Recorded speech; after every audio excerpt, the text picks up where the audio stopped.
जया एकादशी व्रत कथा। धर्मराज युधिष्ठिर बोले, हे भगवान, आप चारों प्रकार के जीवों को उत्पन्न, पालन तथा नाश करने वाले हैं। अब आप कृपा करके माघ शुक्ल पक्ष एकादशी का वर्णन कीजिए। इसका क्या नाम है, इसके व्रत की क्या विधि है और इसमें से कौन से देवता का पूजन किया जाता है।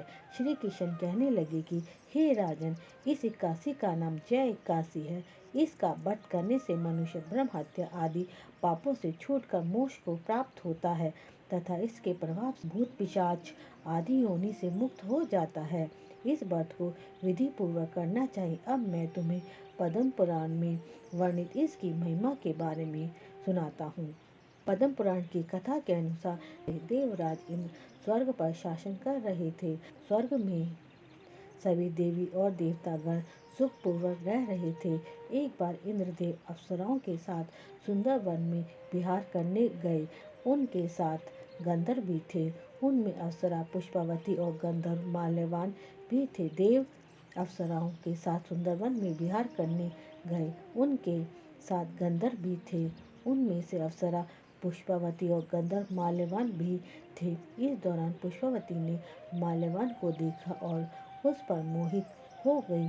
माल्यवान ने भी उसे देखा और वह भी उसके सौंदर्य को देखकर मंत्रमुग्ध हो गया। वे दोनों इंद्र को प्रसन्न करने के लिए नृत्य और गायन कर रहे थे, लेकिन वे दोनों एक दूसरे के प्रति आकर्षित थे, इसलिए उनका मन विचलित था।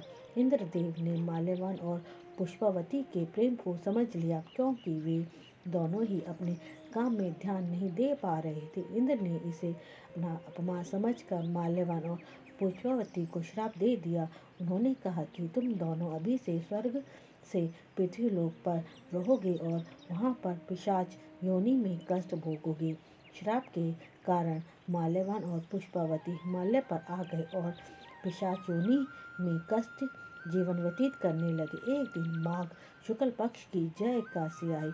माल्यवान और पुष्पावती ने उस दिन कुछ भी अन्न नहीं खाया और फल फूल पर दिन व्यतीत किया। सूर्य अस्त के समय वे पीपल के पेड़ के नीचे बैठकर रात बिताई। उस रात सर्दी के कारण वह सो नहीं सके, जिससे उनका रात्रि जागरण हो गया। जया एकादशी व्रत के पुण्य प्रभाव से वह सुबह होते ही पिशाच योनि से मुक्त हो गए। भगवान विष्णु की कृपा से उन दोनों ने सुंदर शरीर प्राप्त किया और वे स्वर्गलोक को चले गए। उन दोनों ने देवराज इंद्र को प्रणाम किया। उनको देखकर इंद्र चौंक गए और पिशाच योनि से मुक्ति का उपाय पूछा।